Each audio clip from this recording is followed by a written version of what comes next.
ఈ దేశం నుంచి, ఏ దేశం నుంచి అండి?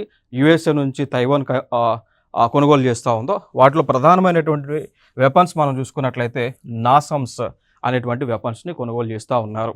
ఓకేనా? సో ఇవి చూసుకున్నట్లయితే వీటిని Norwegian advanced surface to air missile సిస్టమ్స్గా చెప్తాము అండి. ఇప్పుడు మీరు ఇమేజ్లో చూస్తే ఈ విధంగా ఉంటాయి వెపన్స్.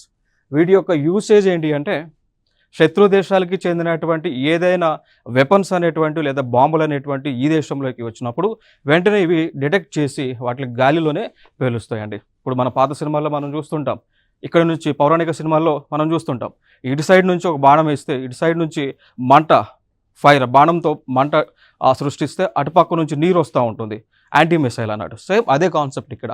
ఏ దేశానికి చెందినటువంటి ఈ యొక్క బాంబులు కానీ న్యూక్లియర్ బాంబ్స్ కానీ ఈ భాగంలోకి వస్తే, ఇది ఉన్నటువంటి ప్లేస్లోకి వస్తే వెంటనే ఇది డిటెక్ట్ చేసి దానిని గాలిలోనే ధ్వంసం చేస్తూ ఉంటుంది అండి.